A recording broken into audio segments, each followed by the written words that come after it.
Hey, hey, hey! Happy hump day. Wait, it's not hump day. Is that today? Tuesday. No. No, it's not. No, it's not. Today's Tuesday. Happy Tuesday. Welcome to Go FUD Yourself. JD getting out here. There's been that much news so far. My good friend Kiara, how are you? I'm amazing. How are you? You're amazing. I'm doing fantastic.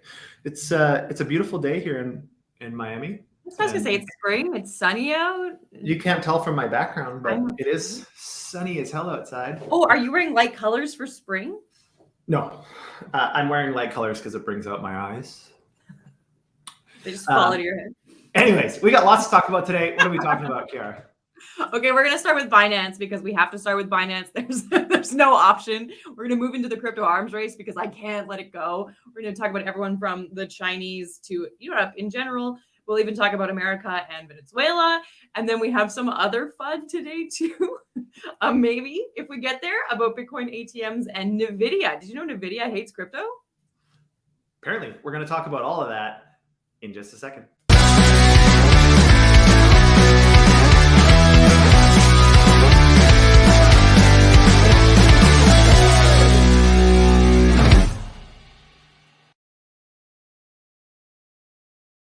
Welcome back. I find myself jamming to the song now. Like now that I know kind of how it's going, dancing in the background. Binance CEO, crypto's top man, faces more than FUD in CFTC suit. Yeah, more than FUD. That's the headline. That's why we have to cover it. More than FUD. So you have a really interesting headline that you're gonna use later, which I'm really excited about. But anyways, we'll come back to that. CZ, I mean, has been an instrumental part of crypto. Obviously, Binance is unavoidably systemically important. At least the general consensus is that they're systemically important globally to crypto. It was a matter of time, in my opinion. I mean, we're seeing one at a time, most of the major players in the space, Coinbase, Kraken.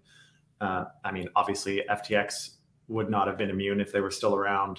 Sushi, Uniswap has had a lot of inquiries and different things. I mean, it just made sense that this was one of the next logical places to go. What's interesting here is that there's a bit of a land grab, right? Or at least a perceived land grab, in the sense that the SEC is saying, hey, all of crypto is a security. And now, up until now, Gensler has been kind of running wild with this, starting to try to do enforcement actions, claiming things are securities that may or may not be, whatever. But now the CFTC said, whoa, wait a second. No, we think these are commodities. Mm-hmm. And so what's alarming, maybe not alarming, but what's concerning about this is that they've effectively said that everything in essentially the top 10 tokens are commodities. The Bitcoin, Ethereum, Litecoin, like I can't remember the exact list. We do have it. I can pull it up, I suppose. I've got two big quotes on this before you continue.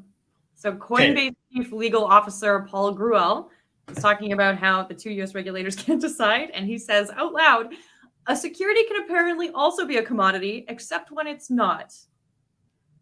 Which is funny. Because and then Sheila Warren, CEO of the Crypto Council for Innovation, is saying that this is a powerful shot across the bow of the SEC and could have significant implications for the industry and for which regulator will have ultimate authority. I'm just sharing that because it's not only us, we're not the only ones thinking this, but people much smarter and more important than us have said these things out loud to news outlets. Yeah, I think I have a bit of a contrarian view here in the sense that, maybe not contrarian, but maybe just controversial. Let's do it. Unpopular, but I actually think that this may have been the CFTC's way of stopping the tyrannical actions of the SEC currently. Because if there's disagreement from two major regulators, whether something's a security or commodity, the only downside is that, well, then we all have to assume that it's at least one of the two, which to many of us, I'm not sure there was ever an expectation that it was never going to be either of the two, or that there was never going to be a regulatory body that was responsible for crypto, especially in the US. But I think this really makes it more difficult for the SEC continue to pursue some of this, because if you're a judge, if you're a defense attorney, I'm not an attorney, this is not legal advice, this is just my opinion. But if you were a defense attorney in any one of these cases, I mean, the first thing I would say, without a shadow of a doubt, is, wait a second, you're going to try to tell me that this is a security. Now, my argument is that it's not. And even though we disagree on what it is, the CFTC also thinks it's not a security. So it's going to make, I think it's going to make these enforcement actions pretty difficult. So the reason I say it's a contrarian view is everybody's looking at this like, whoa, CFTC is getting in, holy shit, the whole space is under attack. I actually think, now, again, maybe this is a little utopian. I don't know, that we'll see what happens. But I think the CFTC was actually trying to put a bit of a dampening effect on what the SEC is doing right now, because they're saying, hey, we're going to push this industry out of the US. And so I don't know if I don't know if that was their intention, but it could be an unintended byproduct, which I think is great. It's going to force, hopefully, lawmakers and policymakers to actually look at this meaningfully, because all of a sudden enforcement actions are at a bit of a standstill. I think, I don't know that, not an attorney, not a judge, definitely not a securities attorney. So I really don't know, but I think there's actually some silver lining here that's interesting. Now, some of the claims made against Binance. Hold on. I wonder if we're going to see with the SEC and the CFTC, do you think it's going to speed up? Is it going to accelerate these cases because one of them will want to close them first, or is it going to slow them down because they have to argue? I think it's going to slow them down invariably, because is that good though? I mean, then we're just in this limbo for even longer. Yes and no. The ultimate. So this is what I've been saying for a couple of years now. It's not the regulators that are going to make crypto policy.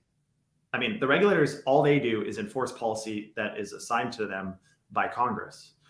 And so what we need is we need Congress to act. And Congress in the US, by design, acts pretty slow.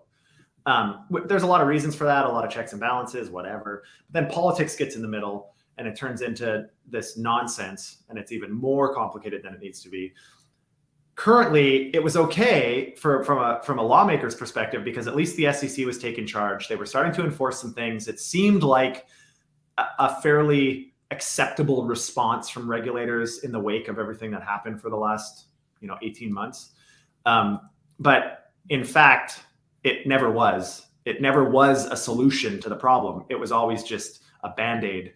And so I think this is going to force their hand, because now these enforcement actions, I don't think they can go forward. Now, again, my opinion is probably not very valuable here. Well, but is that because of what they're being accused of? Well, no, but I mean, if we're just looking at the jurisdictional type things, right? Like, so the two major things that the SEC is enforcing that we're seeing is unregistered securities, among many other things. But generally speaking, unregistered securities are the biggest focus. And the CFTC, the main claim in this entire thing was that these assets are improperly managed commodities, unlicensed commodity transactions. And there's many other things in the complaint, and a lot of it, I think.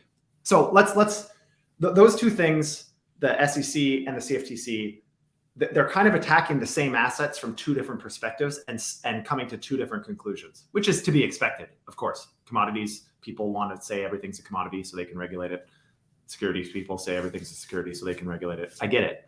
But it makes it very difficult for any court to have any sort of ruling on this, because it's not like it's the defense opinion versus the regulator opinion. It's now two regulators that have different opinions, which so that's not just saying the defendant have a different opinion because they don't want to get in trouble.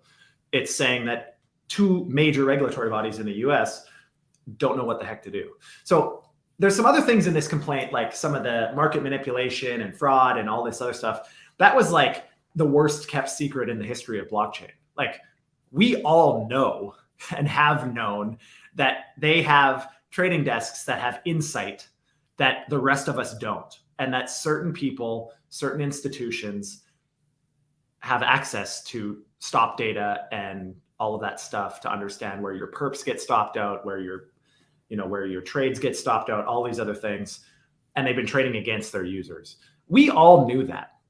I mean, we didn't know it with certainty, but it was like everybody expected it this whole time. Mhm. So that in and of itself is like, okay, again, I totally agree with enforcement action on that kind of shit. Because anytime there's an asymmetry of information access or whatever, it's effectively considered insider trading. You have insider information that other people don't have. And as a consequence, you have unfair advantages. And so why in this case are people obsessed with, well, I guess in this case and the FTX case, people are obsessed with the CEO. In some of these cases, for example, Kraken, we didn't get a lot about the CEO. We didn't get a lot of news that was specific to that person. So how come in this instance we're so focused on it? Is it the nationality? Is it something else? No, it's a really good question. And I'm not sure if there's a perfect answer. I mean, Kraken CEO had stepped down recently in the last little bit. So the new CEO hasn't been at the helm that long and isn't super public and super all over Twitter. CZ and Sam have both been leaning into their public personas. And CZ has been very vocal on many things, both in support of and against US regulators. So a lot of Binance is driven top down. It's a very autocratic structure, is the understanding. There's very few people that have much say relative to CZ, which is many startups, which is many businesses. Obviously, maybe not once they get to that size and scale, but I can see how it got there.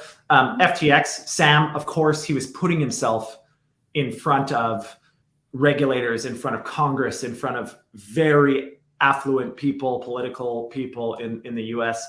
I mean, there's other people at FTX, but no one was more involved and more public than Sam. Same thing with Do Kwon. Do Kwon said a lot of shit publicly over the years, more or less middle fingering the face of US regulators on MSNBC and these other places. Like, I mean, of course, those people are going to be the first exposed.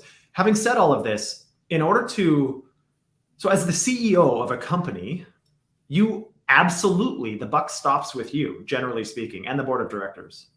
So, I mean, the CEO is of the leadership team, the person that has most likely ultimate responsibility by definition and just by the nature of how businesses are run. And so it's no surprise to me that in many ways that the CEOs have been pointed out here. The thing is, you have to be able to charge an individual. You have to be able to prove negligence and loss. And so, or fraud or, personal action beyond just you're responsible for what the business did. You have to, like, they have to be able to prove that you knew and that you consciously did the wrong thing, right? And that that is what they're trying to do with CZ. Yes. Yes. There's one article that we'll link, which was a top 7 things you might have missed. It's on Cointelegraph. The author did a great job of laying some things out, but they apparently have messages directly from his phone, right? So they are trying to pin it on him as opposed to just the company. Well, and that's exactly my point, actually, is that in these cases, Sam, Do Kwon, CZ, they have, at least in their opinion, beyond reasonable doubt, evidence that negligence in some shape or form, fraud in some shape or form, forced manipulation in some shape or form was the direct result of those people's actions. And so that's probably why they're being singled out. Kraken, on the other hand, is not the same. The Kraken was just to do with, staking, and even Coinbase. Coinbase isn't even Brian Armstrong. It's more Coinbase. And it's because there's not gross negligence among Kraken and Coinbase executives, generally speaking. It's, we interpreted the rule this way, you interpreted the rule that way, we disagree, but unfortunately, currently you're the boss and we're just gonna, deal with this. So interesting. I think definitely something that we'll probably follow up on FU Friday this week with this one too, just to kind of see what is shaken out. I mean, the details were kind of fuzzy. Some people took the time to read the lawsuit and make some pretty good synopses of it. So we'll see once all the details come out and and so on. It is also interesting to see this back and forth between the CFTC and the SEC in terms of the crypto arms race. And it is also interesting to see this in terms of a lot of the FUD that's come out about China right now, right? CZ is technically Canadian Chinese, got his Canadian citizenship in something like 1992, but also has a home in Dubai and also has a home in the States and also has a home wherever. But when we see things happening between Russia and China, people become racist. And so I also wonder how that might impact his persona or even this case. Well, I'm not sure. CZ is essentially exiled from China. He can't go back to China either. The average person might not understand that. Might not know that. But I mean, other than obvious immutable physical characteristics, I mean, people shouldn't make that connection that he has anything to do with the CCP, obviously. Like that becomes a blanket thing that people just assume every, Chinese, which is ridiculous. It's ridiculous. We call it Asian hate racism. And I'm just hoping that doesn't have to be the case in crypto, but I anticipate that it might be, especially as we keep getting more and more fuddy articles about China. So I think the bigger thing here is, in terms of the crypto arms race. So again, my opinion here is slightly contrarian. I actually think that this is, although on the surface it's like, holy shit, another blow to the crypto space. I actually think of it the other way around. I think this is a bit of a shining light in the distance, maybe, for the US's participation in the crypto arms race, because I believe, and maybe this is hopium, but I believe that this will force the policy and the legislative angle on this, which is ultimately what we need anyways. And in a perfect world, we would have our own framework, but that's going to take probably years. So hopefully we can come up with like a minimum standard, a bit of a framework where people can operate in, at least we know the rules, and then we can move forward. And I think, even with all of the, you had the banner there talking about Chinese banks, and using Singapore and Hong Kong and some of these other jurisdictions because it's a lot more friendly than in China. Again, I think globally, most regimes are trying to say, hey, it seems like even in the wake of all of this shit that's happened over the last 18 months, crypto's not going anywhere. There's more and more sophisticated people building in the space, more and more reputable firms building in the space. Let's figure out a way to support this innovation as opposed to completely trying to snuff it out because it's in the short term a better approach. So that's where the crypto arms race comes in, right? So I'm positive that this is actually a good thing, not a bad thing. I pulled up that the Blockchain Regulatory Act is to establish clear legal guidelines for blockchain developers and service providers. That is America's step. There's not a ton of news about it right now, but essentially we've put forward a bill. We hope that this one works.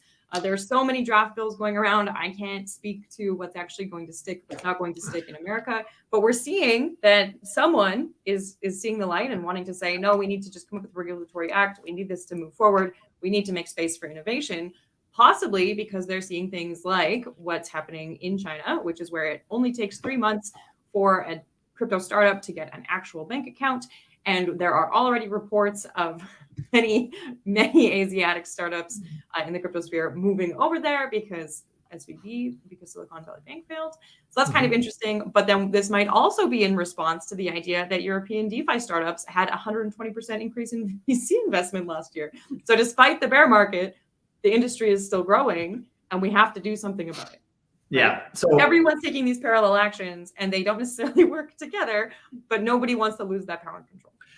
Yeah. So a couple things. That sounds like a positive headline, but in fact, it's a trailing indicator. So 2022 had a ton of VC investment because venture funds took in more LP capital in 2021 than any time in history, especially focused on blockchain and Web3 and the metaverse and that narrative. And so they had crazy years in 20 and 21. Many of the funds were started with people that bought Bitcoin early and it was their own money. Then they made a killing.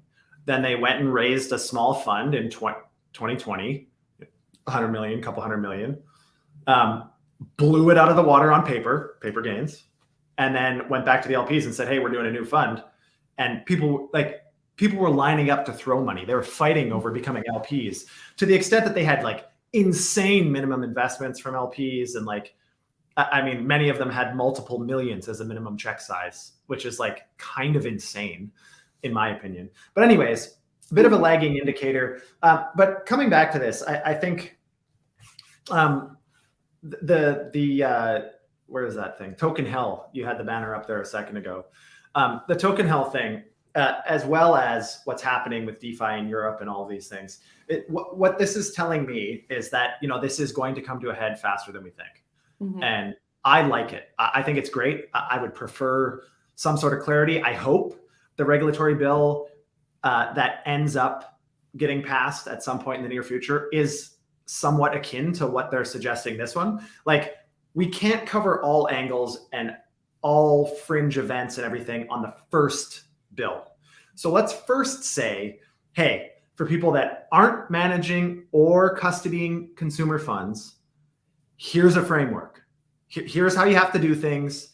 Here's what has to happen. Here's how you have to register, whatever that registration looks like. Mm-hmm. And that takes 90% of the protocols in the space out of the crosshairs, because they could say, okay, sure, we can abide by these rules.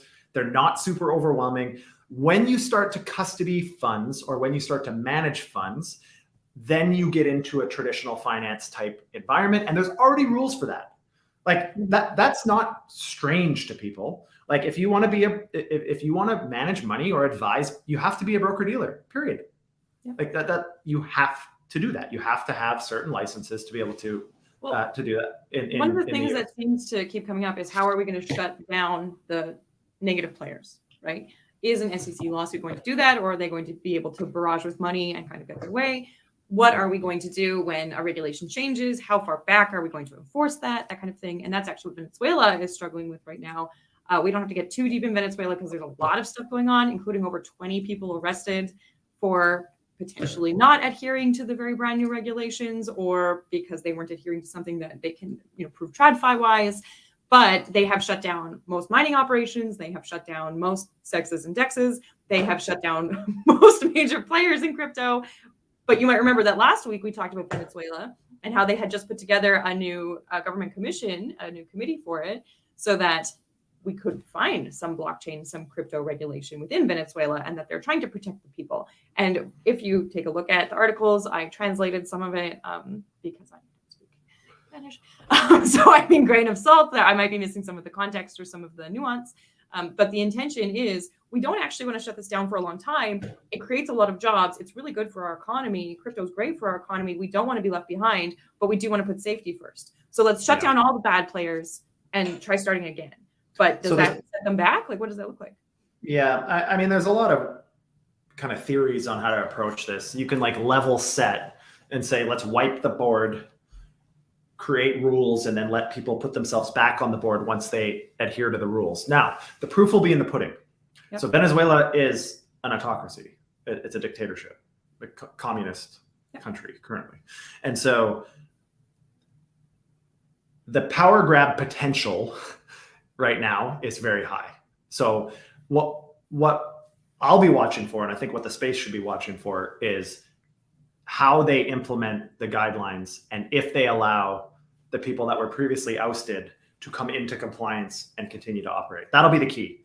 If it's selective enforcement, a selective enforcement is always a problem, because then it becomes political, then it becomes social. Like it's either here's the rules, everybody must follow them. If you're not following them, you're in trouble. If you are following them, we'll leave you alone. The problem is there's a lot of people not following the rules, at least how they're being positioned, and only a few are getting penalized. And that doesn't work. That's not a successful strategy, in my opinion. So we'll have to wait and see. We'll have to wait and see what happens here. I think Venezuela is an interesting one because their currency is like done. And I mean, people are throwing Venezuelan currency in the street because it's not. Well, it's very different to talk about them compared to a world power like the US or China, right? Like just the way they're approaching it is totally different. The number of people it impacts is totally different. The economic impact is totally different, right? Even just on its wise, it's interesting. I have to do this because FUD. this is my favorite thing that I think you've ever come up with. Hold on, what are you wearing? What do you nothing. in other FUD? What do you got on? Just a hoodie. It's not merch. It's not crypto? No. Well, I've got a crypto hoodie on. I've got a Liquid Collective. Oh, had a girl. I thought you had a t-shirt on. I thought you had it.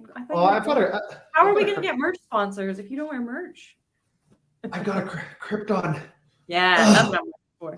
This is kind of like one of those Mardi Gras things. Give me a bead necklace. But anyways, I'm running out of new merch. Like this is episode 30, and I don't have a ton of merch that we haven't already used. I've got a few. I'll break them out. I've got a really fun one that I'll break out for someday, and a few other things. But I love this because often on news shows, you go through the major headlines and then they say in other news.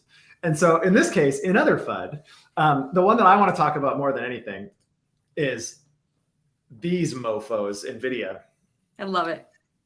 Very publicly and very prominently came out and said, essentially, crypto is vaporware. There's no value creation. It's not going anywhere, yada, yada. Now, this is hilarious because NVIDIA has literally exploded in their sales and their market cap and their valuations and all of these things, revenues, due to many things, obviously due to, AI and all these, really interesting, heavy compute things that are going on. But at scale, crypto has been a huge, huge, huge source of demand for NVIDIA. So why they are an authority to come out and say this and have anybody listen. They build hardware. They don't understand the technology in general, how it works and why it works and why people would want to use it. So this is another one of those things, like, in my opinion, people that shouldn't have an opportunity to spill their opinion publicly on some things coming out. I love this one because they also stated that they have artificially restricted. So NVIDIA is known for their incredible processing power, which obviously you need for mining, that they artificially restricted the graphics cards a few years ago so that people would have to work harder to use their hardware for mining. So obviously people went in and were able to remove those artificial restrictions. But if people clicked that they were using something for crypto, according to NVIDIA, they would send them a lower processing a lesser version. Like, it's like this to me is insane. This is another one of those examples of, like, cutting off your nose to spite your face. Like, why? Absolutely. Why NVIDIA? Like, there's no regulatory concern. You're a hardware creator. What people do with the hardware obviously is not your fault and not your responsibility. Otherwise, you'd be responsible for every computer crime. They even say that. I never believed that crypto is something that will do something good for humanity. People do crazy things, but they buy your stuff. You sell them stuff, but you don't redirect the company to support whatever it is. That's what they said, but they're redirecting the company to not support it. Like, all of a sudden they've turned activist. And so, again, maybe I'm a little tin hat on this, but I'm assuming that some of their biggest financiers, NVIDIA, is probably TradFi, and many, fairly well-entrenched traditional VC funds, et cetera. They also are very involved in politics globally because they're a big multinational. I hate to say it, but this stinks of bias. Why is it side by side with AI? They're like, crypto sucks, but AI is great. They're not comparable technologies. Like, they're two totally different things, and they're both amazing. AI is likely the biggest inflection point in society since we've been born, in my opinion. AI is going to absolutely change how work is done and efficiencies and productivity globally. It's huge. It's amazing. But it's not anyways, it's just a fact, and it has. They're not comparable. Well, let's knock off the last one. Go ahead on this one. Bitcoin ATMs. Have you ever used one? No, they're ridiculous, in my opinion. But I've also never used one. I've thought about it, but then I go and I'm like, why would I do this with my life? On March 17th and 18th, General Bytes, which is one of the biggest Bitcoin ATM companies in America, unfortunately had a security incident leading to a loss of 56 Bitcoins and 21.82 Ether, which is about 1.5 million and 37,000 respectively. So it's not like this was a 20 million Euler hack. It's not like something like that, but they are, pardon? 200 million. Euler Oh, hack. sorry, I was thinking that the net loss. 20 million yeah. was the reward. Yeah.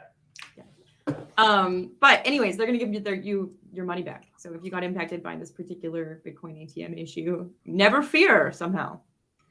Yeah, they probably. I mean, in all of these like hacks, right? There's the thing about it is rarely is it completely nefarious hacking anymore. Like there's all the little ones where like phishing scams and all this other nonsense, which is in fact completely nefarious. But generally, there's an unseen or unnoticed risk vector in the code somewhere that someone else found a way to work around it.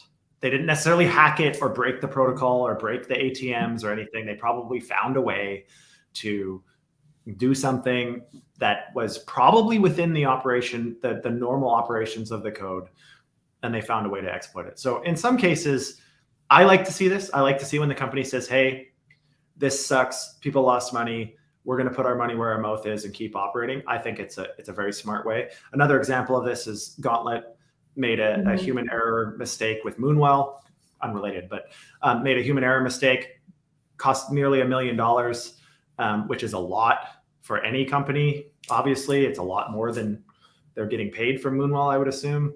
But they came out and covered it and made users whole too. Again, that was completely human error, fine. But there's responsibility that should be placed in many directions, but Gauntlet said, hey, we're the ultimate responsible party. And it's really interesting to see that. I think it's positive to see that this ATM company is doing the same. So FUD, yes, that totally sucks that the Bitcoin ATMs were hacked. But it's going to work out. Yeah, it's going to work out. People were made whole. All right, JD. Go FUD yourself. Like, subscribe, and go FUD yourself. Yeah, do all that shit. Punch the bell. Tomorrow. Come back tomorrow, same place, same time, 12:30 Eastern. Every day, Kiara and I are here, keeping everybody apprised of what's going on in the world. Have a beautiful day, Kiara. Go FUD.